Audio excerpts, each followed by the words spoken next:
Hello everyone. Let us start beta our third chapter and chapter name is classification of elements and periodicity in properties. Clear? तो यहाँ पे हम इन चीज़ों को discuss करेंगे कि क्लासिफिकेशन क्या है एलिमेंट्स की और पीरियोडिसिटी क्या है प्रॉपर्टीज़ में। तो सबसे पहले आपको ये पता हो कि what is the meaning of periodicity, कि पीरियोडिसिटी का मतलब क्या होता है। तो अगर मैं बात करता हूँ periodicity, then what is the meaning of periodicity? It means repetition, repetition after a certain gap or period. Means periodicity का मतलब क्या है? रिपीटिशन, कि आपकी जो थिंग्स हैं they are getting repeating after a certain gap और पीरियड। एक गैप के बाद, एक पीरियड के बाद वो क्या हो रही हैं? रिपीट हो रही हैं। उसको हम क्या बोल देते हैं? पीरियोडिसिटी। और हम बात करने वाले हैं यहाँ पे पीरियोडिसिटी ऑफ एलिमेंट्स, उनकी बात करेंगे। तो यहाँ पे एलिमेंट्स के रिगार्डिंग पीरियोडिसिटी का मतलब क्या होगा? Repeating of properties, repeating of properties of the elements after certain gap of atomic numbers. Means हम यहाँ पे बात करने वाले हैं पीरियोडिसिटी इन एलिमेंट्स। तो उसका मतलब क्या है? उसका मतलब है repeating of properties of the elements after certain gap of atomic numbers. Means यहाँ पे जो एलिमेंट्स हमारे पास हैं उनकी प्रॉपर्टी क्या करने वाली हैं? रिपीट करने वाली हैं after certain gap of atomic number. Means कुछ गैप आएगा एटॉमिक नंबर का, उसके बाद उनकी प्रॉपर्टी क्या होगी? सेम होगी। क्लियर? तो ये मतलब है एलिमेंट्स का। क्लियर? और हम करेंगे क्या यहाँ पे? जो एलिमेंट्स होंगे हमारे, एलिमेंट्स होंगे जो सेम कैरेक्टरिस्टिक्स के, मतलब जिनकी जो प्रॉपर्टीज़ है वो क्या होंगी? सेम होंगी, उनको हम इकट्ठा कर देंगे, यानी कि दे विल ग्रुप्ड टुगेदर। और इसी को बोलते हैं क्या बेटा? इसी को बोलते हैं क्लासिफिकेशन ऑफ एलिमेंट्स। क्लियर? तो यहाँ पे एलिमेंट्स की बात करेंगे तो एलिमेंट्स के रिगार्डिंग पीरियोडिसिटी का मीनिंग क्या होगा? कि repeating of properties of elements after certain gap of interval, यानी कि कुछ टाइम के बाद, कुछ एटॉमिक नंबर से गैप के बाद जो प्रॉपर्टीज़ एलिमेंट की वो रिपीट करने वाली हैं। ठीक है? तो और इन्हीं जो जिनकी प्रॉपर्टी क्या होगी? रिपीट होंगी, मतलब जिनकी प्रॉपर्टी सेम आएंगी, उनको हम क्या करेंगे? एक ग्रुप के अंदर डाल देंगे। और इसी ग्रुप बनाने को हम क्या बोल देते हैं? Classification of element. तो इस चैप्टर के अंदर हम यही रीड करेंगे कि कैसे एलिमेंट्स को क्लासीफाई किया गया। ठीक है? और कौन कौन सी प्रॉपर्टीज़ थी, क्या क्या इलेक्ट्रॉनिक कॉन्फ़िगरेशन है उसकी, जिससे वो प्रॉपर्टी क्या करती हैं? रिलेट करती हैं। तो इस चैप्टर में हम यही स्टडी करेंगे। क्लियर? लेकिन अब सबसे पहले नीड आते हैं कि हमें नीड क्यों पड़ी इसकी, कि what is the need to classification of elements, कि क्यों हमने इसको क्लासीफाई किया। तो बेटा अगर हम बात करते हैं before 18th century, before 18th century की अगर हम बात करते हैं तो वहाँ पे कुछ ही एलिमेंट प्रेजेंट थे हमारे पास, कुछ ही एलिमेंट उस टाइम तक डिस्कवर हुए थे। तो उनकी हर एक की प्रॉपर्टी को सिंगली इंडिविजुअली उनकी प्रॉपर्टीज़ को लर्न करना इजी था। उनकी जो प्रॉपर्टीज हम स्टडी कर रहे थे उनको लर्न करना इजी था। ठीक है? हम 10-12 एलिमेंट जो प्रेजेंट थे सपोज, तो उनकी प्रॉपर्टीज़ को, कि हाँ इसकी प्रॉपर्टीज़ ये है, इसकी प्रॉपर्टीज़ ये है, सिंगली इंडिविजुअली उनको लर्न करना इजी था। लेकिन आफ्टर 18th सेंचुरी बहुत से नए एलिमेंट डिस्कवर हुए, जैसे कि आज के टाइम पे लगभग 118 एलिमेंट हमारे डिस्कवर हो चुके हैं। तो इतने एलिमेंट्स की प्रॉपर्टी को इंडिविजुअली लर्न करना हमारे लिए बहुत मुश्किल है। ठीक है? तो साइंटिस्ट ने क्या किया? साइंटिस्ट ने एक कॉमन चीज़ उनके बीच में फाइंड आउट करने की कोशिश की। उन्होंने क्या किया? उनको क्लासीफाई करना स्टार्ट कर दिया, जिससे कि क्या बन सके? उनके ग्रुप बन सकें। सपोज ये ग्रुप 1 बना है और ये ग्रुप 2 बना है। ठीक है? अब इसका फ़ायदा क्या होगा? फ़ायदा ये होगा बेटा कि ये ग्रुप किसके बनाए हैं हमने? जिनकी कैरेक्टरिस्टिक्स सेम है, उन्हीं के ग्रुप बनाए हमें।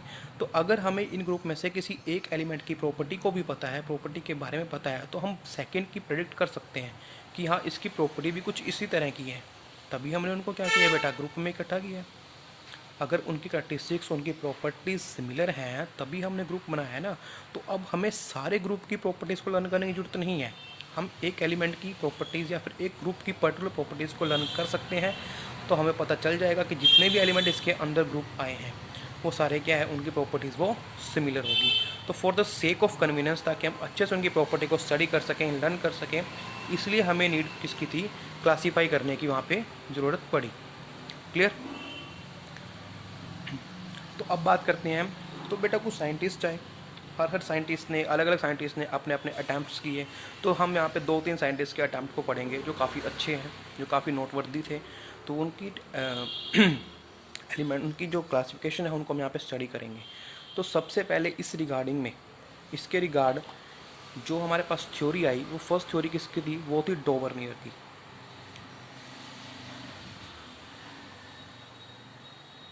और डोवर्नियर की थ्योरी उसको बोलते थे डोवर्नियर ट्राइड्स। ठीक है, अब ट्राइड्स में क्या था बेटा? डोवर्नियर ने सिंपली किया क्या, ये एक जर्मन साइंटिस्ट थे, एक जर्मन साइंटिस्ट थे डोवर्नियर। इन्होंने किया क्या, इन्होंने बेटा ट्राइड दिए हमें। ट्राइड का मतलब होता है ग्रुप ऑफ 3 एलिमेंट्स।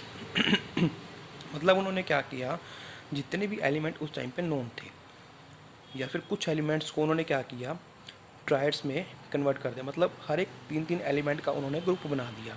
ठीक है, और ग्रुप का बेसिस क्या था बेटा? उन्होंने ग्रुप बनाया किस तरह से? उन्होंने इन 3-3 एलिमेंट्स को था increasing order of atomic mass के में अरेंज कर दिया। मतलब इंक्रीजिंग ऑर्डर में लगा दिया अकॉर्डिंग टू एटॉमिक मास। यानी कि जो बेसिस की बात करें, हम बेसिस की बात करते हैं कि बेसिस क्या था डोवर्नियर की ट्राइड का? That was atomic mass. उन्होंने एटॉमिक मास से रिलेटेड क्या किया, इनको ट्राइड्स में कन्वर्ट किया था। ठीक है, तो that was the basis of the classification, atomic mass. उन्होंने क्या किया, 3-3 एलिमेंट के ग्रुप बनाए, इंक्रीजिंग ऑर्डर में उनको लगाया, और इस तरह से लगाया कि जो मिडल एलिमेंट आएगा, सपोज ये फर्स्ट एलिमेंट है, ये सेकंड है, और ये थर्ड है। तो increasing order of atomic mass उन्होंने लगाए, और जो इस तरह से लगाए, जो मिडल वाला एलिमेंट था उसका जो मास है वो क्या रहे, फर्स्ट और थर्ड की एवरेज रहे। तो that was the basis of the Dobereiner triads.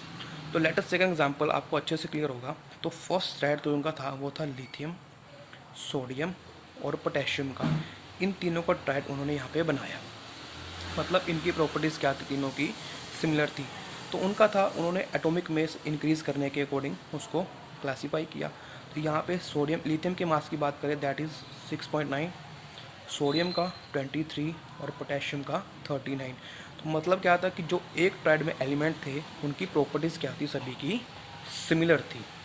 ठीक है, और सब सेकंड बेस, तो फर्स्ट था एटॉमिक मास, इंक्रीजिंग ऑर्डर में लगाया। सेकंड जो मिडल वाला है उसका मास क्या था, एवरेज ऑफ फर्स्ट एंड 3, ये उसका बेस था। जैसे हम यहाँ पे देख भी सकते हैं कि 39 + 6.9 डिवाइड बाई 2 हमें कितना मिलेगा, 22.95, यानी कि किसके सिमिलर आ गया, 23 के। यानी कि डोवर्नियर ने अगेन क्या किया, ग्रुप ऑफ 3 एलिमेंट्स बनाया है, दैट विल कॉल्ड ट्राइड्स। उनको एटॉमिक मास इंक्रीजिंग ऑर्डर में अरेंज किया। इस तरह से अरेंज किया कि जो मिडल एलिमेंट है उसका जो मास है वो फर्स्ट और थर्ड की एवरेज था, या फिर उसकी एवरेज के इक्वल था। ठीक है, this is the first tried. अब सेकंड ट्राइड भी उन्होंने दिया। सेकंड ट्राइड क्या दिया उन्होंने, कैल्शियम, स्ट्रोंशियम और बेरियम। इनकी प्रॉपर्टीज़ क्या थी, सिमिलर उन्होंने बोली। अब यहाँ पे कैल्शियम के मास की अगेन बात करते हैं, तो कैल्शियम, स्ट्रोंशियम, बेरियम।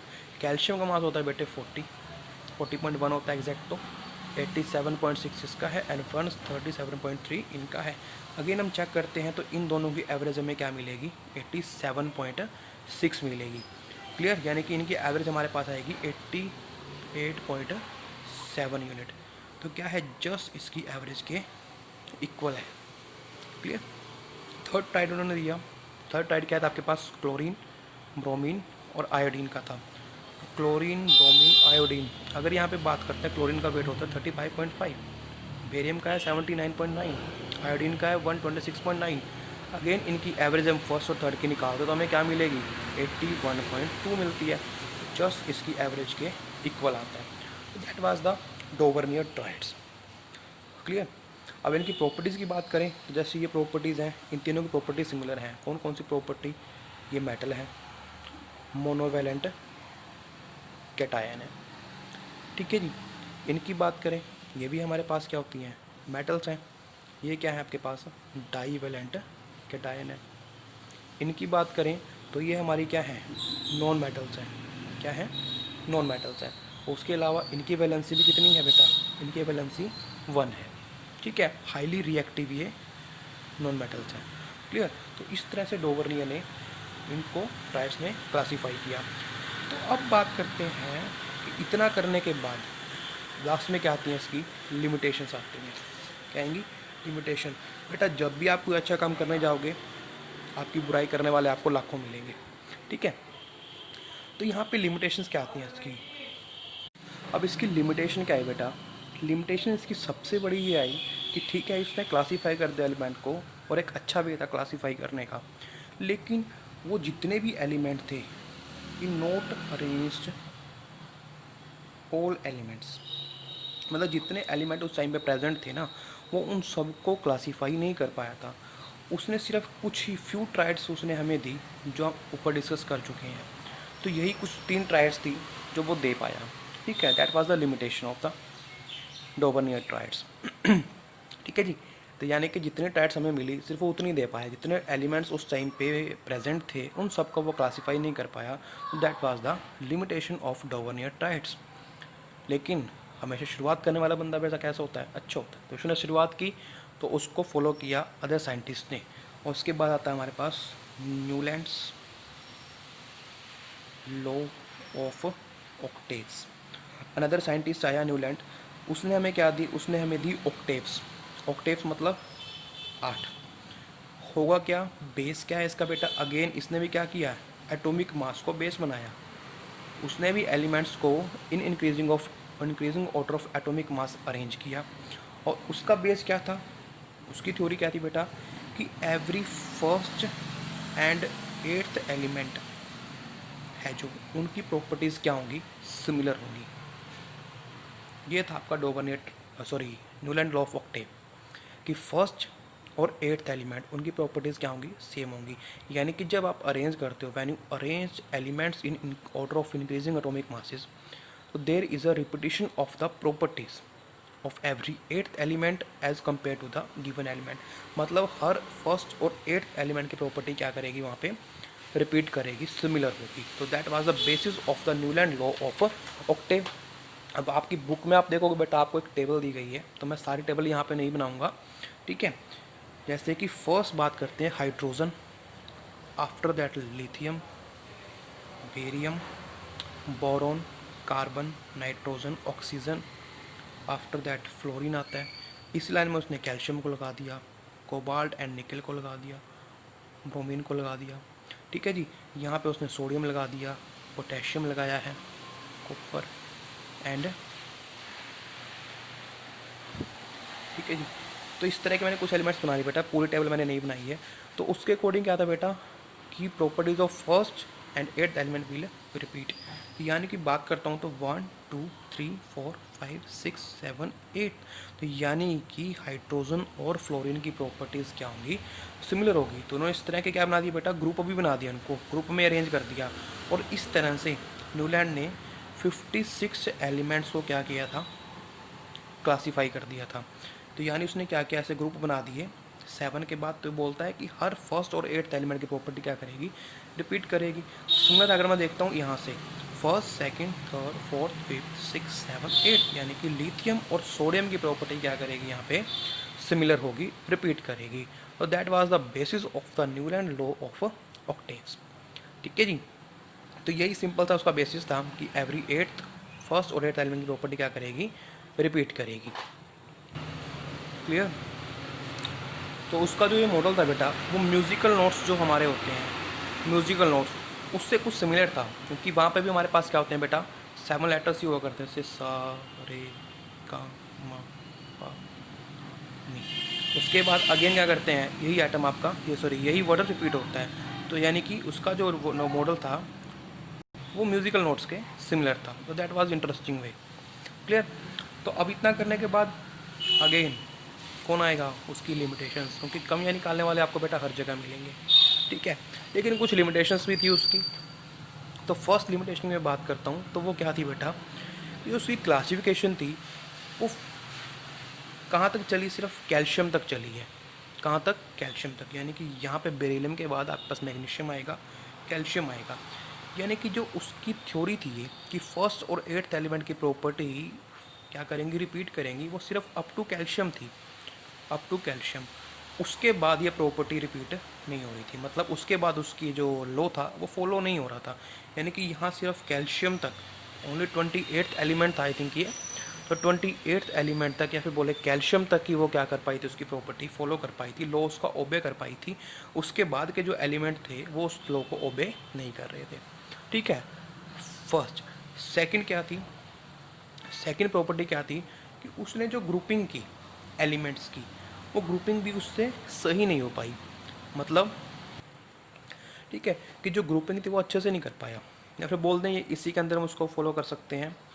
क्या कर सकते हैं कि जैसे कि मैंने बोला कि हाँ अप टू कैल्शियम तक हम उसका लो ओबे कर पाया, उसके बाद नहीं कर पाया। जैसे यहाँ पे क्लोरीन, कोबाल्ट और निकेल, उन्होंने इसको सेम ग्रुप में डाल दिया। किसको? फ्लोरीन को और कोबाल्ट और निकल को। लेकिन इन दोनों की प्रॉपर्टीज़ क्या है, बहुत ज़्यादा डिफर करती हैं। ठीक है, तो इसको हम यहाँ से भी समझ सकते हैं कि अप टू कैल्शियम में इसका लो ओबे हो पाया, उसके बाद नहीं हो पाया। जैसे कि एग्जांपल हम देने लगे तो उसको एग्जांपल दे सकते हैं कि फ्लोरीन और कोबाल्ट उसने सेम ग्रुप में डाल दिए, लेकिन इनकी प्रॉपर्टीज़ क्या थी, डिफ़र कर रही थी एक दूसरे से, यानी कि डिफरेंट प्रॉपर्टीज़ यहाँ पे थी उसकी। ठीक है जी। सेकंड, सेकंड क्या था कि उसने दो एलिमेंट्स को सेम ग्रुप में डाल दिया, सेम पोजीशन दे दी, जैसे कि कोबाल्ट और निकल। क्या किया उसने, सेम पोजीशन इनको दे दी, सेम स्लॉट में उसको डाल दिया। ठीक है, तो ये उसकी सेकंड मिस्टेक थी। क्लियर। थर्ड मिस्टेक क्या थी बेटा उसकी, थर्ड मिस्टेक उसकी क्या थी कि उसने सिर्फ जो 56 एलिमेंट्स उस टाइम पे प्रेजेंट थे ना, सिर्फ उन्हीं को अरेंज किया। ठीक है जी, 56 एलिमेंट को उसने अरेंज किया, मतलब उसे लगा कि सिर्फ 56 एलिमेंट ही हमारी नेचर के अंदर हैं, उसके अलावा कोई एलिमेंट नहीं आने वाला। ठीक है जी। तो जब नए एलिमेंट आए तो उन्होंने क्या किया बेटा, उसकी एक्सप्लेनेशन को गलत प्रूव कर दिया। मतलब उसने 56 एलिमेंट को सिर्फ अरेंज किया ये सोच के कि कोई और नया एलिमेंट नहीं आएगा। तो जब नए एलिमेंट आए, जैसे कि नोबल गैसेज आई आपकी, इस टाइम तक नोबल गैसेज प्रेजेंट नहीं थी, लेकिन बाद में नोबल गैस जब आई तो उन्होंने क्या किया, इस पूरी अरेंजमेंट को डिस्टर्ब किया। ठीक है, तीन इसकी क्या थी, मेजर लिमिटेशन थी कि उसका मॉडल अप टू कैल्शियम तक ही वर्क करा था, उसके बाद उसका मॉडल वर्क नहीं करा था, लॉ उसका ओबे नहीं हो पा रहा था। सेकंड, उसने दो एलिमेंट को, कोबाल्ट और निकल को सेम स्लॉट में डाल दिया। ठीक है। थर्ड क्या थी उसकी कि उसने सोचा कि सिर्फ 56 एलिमेंट ही हैं, इसके अलावा नेचर में कोई एलिमेंट नहीं है, और ना ही तो उसने उसके लिए कोई स्पेस छोड़ा कि हाँ स्पेस छोड़ दे कि कल को कोई एलिमेंट आए तो वो प्लेस वहाँ पे वो ले सके। ठीक है जी। तो इसी तरह हुआ, फिर नोबल गैस जब आई तो उन्हें कोई प्लेस नहीं मिला, तो उन्होंने इस पूरी एंटायर अरेंजमेंट को क्या किया, डिस्टर्ब किया। ठीक है, तो that was the limitations of Newlands law of Octave. इसके बाद एक नदर साइंटिस्ट आता है, वो आता है लोदरमेयर। उसने क्या दिया, उसने दिया बेटा आपको एटॉमिक वॉल्यूम कर्व। ठीक है जी। अब तक इन दोनों का मॉडल था एटॉमिक मास के अकॉर्डिंग, तो उन्होंने increasing order of atomic mass में लगाया था। लेकिन जो ये लोथरमेयर आई ना, इसने क्या दिया आपको, एटॉमिक वॉल्यूम कर्व दी, मतलब इसने एटॉमिक वॉल्यूम का यहाँ पे यूज़ किया साथ में एटॉमिक मास के। ठीक है। अब कर्व क्या था, इसने बेटा एक ग्राफ दिया आपको, हम ग्राफ यहाँ पे डिस्कस करेंगे, थोड़ा रफली सा ग्राफ में डिस्कस करने वाला हूँ यहाँ पे। इसने क्या बनाया, एक ग्राफ दिया हमें, किसके पास बीच में, एक तो एटॉमिक मास और सेकंड था एटॉमिक वॉल्यूम, यानी कि एटॉमिक वॉल्यूम एटॉमिक मास में इसका ग्राफ था। ठीक है। तो एक रफ सा डायग्राम मैं यहाँ पे बनाऊंगा ताकि आपको अच्छे समझ में आ सके। तो कुछ इस तरह का उसका ग्राफ था बेटे।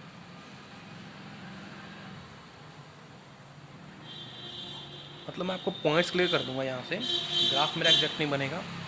तो उसने क्या बोला बेटा, देखो तीन आइटम, ये तीन तरह से उसने यहाँ पे पॉइंट्स दिए, 3 पॉइंट उसने डिस्कस किए। कौन कौन से, तो पहले तो बेटा दिस इज़ द पीक, ये क्या है आपके पीक पॉइंट। क्लियर। जो यहाँ से ऊपर जाएंगे तो that is called ascending position, और जब यहाँ से नीचे आएंगे that is called descending position. Clear. तो बस जिसको पता लग गया, अब हम देखते हैं कि क्या पॉइंट्स थे उसके। फर्स्ट पॉइंट उसका क्या था बेटा, फर्स्ट पॉइंट था कि जो मोस्ट इलेक्ट्रोपॉजिटिव एलिमेंट है, कौन है, most electropositive element, most electropositive elements like lithium, sodium, potassium, वो कौन सी पोजीशन लाई करेंगे, वो हमें मिलेंगे यहाँ पे पीक पे। जो ये पीक ऑफ द कर्व है, यहाँ पे कौन सा एलिमेंट मिलेंगे मेरे को, ये पोजीशन बेटा आगे पीछे हो सकती हैं। ठीक है जी। यानी कि जो मोस्ट इलेक्ट्रोपॉजिटिव एलिमेंट है वो आपको कहाँ पे मिलेंगे, on the peak of the curve. ठीक है। ये पोजीशन बेटा मैं आपको पहले बोल रहा हूँ कि आगे पीछे हो सकती हैं। क्लियर। तो यानी कि यहाँ पे आपको कौन से मिलेंगे, मोस्ट इलेक्ट्रोपॉजिटिव एलिमेंट मिलेंगे। क्लियर। सेकंड थिंग, सेकंड क्या था कि जितने भी आपके लेस इलेक्ट्रोपॉजिटिव हैं, लेस इलेक्ट्रोपॉजिटिव एलिमेंट्स, ठीक है, जैसे कि बेरिलियम, मैग्नीशियम, कैल्शियम, वो आपको कहाँ पे मिलेंगे, वो आपको मिलेंगे डिसेंडिंग पोजीशन पे कर्व की। कहाँ पे मिलेंगे, कर्व की डिसेंडिंग पोजीशन पे। तो मैंने बोला कि ये पोजीशन क्या है, हर एक कर्व की डिसेंडिंग पोजीशन है क्योंकि नीचे की तरफ आ रही है। तो यहाँ कहीं आपको कौन मिलेंगे, ये एलिमेंट आपको यहाँ पे मिलने वाले हैं। ठीक है जी, इस तरह से ये कौन सी है, डिसेंडिंग पोजीशन। तो यहाँ पे आपको कौन सा एलिमेंट मिलेंगे, जो लेस इलेक्ट्रोपॉजिटिव है। क्लियर।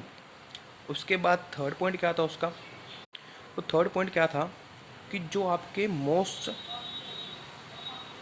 इलेक्ट्रोनेगेटिव एलिमेंट्स हैं, मोस्ट इलेक्ट्रोनेगेटिव एलिमेंट्स जैसे कि फ्लोरीन, क्लोरीन, ब्रोमीन एक्सेट्रा, ये आपको कहाँ मिलेंगे, ये आपको मिलेंगे असेंडिंग पोजीशन पे कर्व की। कहाँ पे, कर्व की असेंडिंग पोजीशन पे। तो this is the ascending position of the curve. तो यहाँ पे आपको यहाँ पे आपको कौन सा एलिमेंट मिलने वाले हैं, मोस्ट इलेक्ट्रोनेगेटिव एलिमेंट, जैसे कि फ्लोरीन यहाँ पे मिल गया आपको, यहाँ पे क्लोरीन मिल गया, यहाँ पे ब्रोमीन मिल गया। तो that was the Lothar Meyer's atomic volume curve. ठीक है जी। तो अगेन मैं इसको डिस्कस करें बेटा क्या आती है। तो यहाँ पे उसने एक ग्राफ बनाया एटॉमिक वॉल्यूम और एटॉमिक मास के बीच में। तो 3 पॉइंट्स उसने दिए। 3 पॉइंट्स क्या आते हैं कि जो मोस्ट इलेक्ट्रोपॉजिटिव एलिमेंट्स हैं like lithium, sodium, potassium, rubidium, caesium, ये आपको कहाँ मिलेंगे, पीक ऑफ द कर्व पे आपको वहाँ पे मिलने वाले हैं। ठीक है। सेकंड, द मोस्ट जो लीस्ट इलेक्ट्रोपॉजिटिव एलिमेंट, जो लेस इलेक्ट्रोपॉजिटिव एलिमेंट हैं like beryllium, magnesium, calcium, they will find their position on the descending, मतलब उनको डिसेंडिंग पोजीशन वहाँ पे मिलने वाले हैं, वो आपको डिसेंडिंग पोजीशन में मिलेंगे कर्व की। And last most least electronegative element है जो मोस्ट इलेक्ट्रोनेगेटिव एलिमेंट्स है लाइक क्लोरीन, ब्रोमीन, वो आपको कहाँ पे मिलेंगे, on the ascending position of the curve, वो आपको असेंडिंग पोजीशन में मिलने वाले हैं कर्व की। तो ये थी बेटा आपकी लोदरमेयर्स एटॉमिक वॉल्यूम कर्व। ठीक है। तो 3 हमारे पास क्या थी यहाँ पे, जो नोटवर्दी अटैम्प्ट थे साइंटिस्ट के, वो हमने यहाँ पे डिस्कस किए। बेटा अटैम्प्ट्स तो इसके अलावा भी काफ़ी आए, लेकिन जो हमारे लिए ज़रूरी थे जानने वो हमने यहाँ पे डिस्कस किए। क्लियर। तो ये था बेटा आपका आज का काम। This was the introduction of the chapter. Clear. तो यहाँ से हमें क्या पता लगा कि कुछ ना कुछ पीरियोडिसिटी के बारे में पता लगा कि यहाँ पे पीरियोडिसिटी आएगी। जैसे कि न्यूलैंड लॉ ऑफ ऑक्टेव था, लोदरमेयर कर्व था, इन्होंने क्या डिस्कस किया कि आफ्टर सर्टेन इंटरवल की जो प्रॉपर्टीज़ है ना वो कहीं ना कहीं एलिमेंट्स की रिपीट कर रही हैं। मतलब हमें यहाँ पे पीरियोडिसिटी के बारे में पता लगा, पीरियोडिसिटी के बारे में। तो अनदर साइंटिस्ट कल हमारे आएंगे मेंडलीव, एक नए साइंटिस्ट आएंगे मेंडलीव, जिन्होंने क्या दी, इसके अकॉर्डिंग बहुत बढ़िया टेबल दी अपनी, जिसको बोलते थे मेंडलीव पीरियोडिक टेबल। ठीक है। वो किस चीज़ पे डिपेंड कर रही थी, वो आपकी पीरियोडिसिटी पे ही डिपेंड कर रही थी। ठीक है। तो उसको हम कल डिस्कस करेंगे। तो this was your introduction of this chapter and I hope this is clear to you. ठीक है। तो आज का काम बेटा ख़त्म करें और मुझे सबमिट करें। Thank you.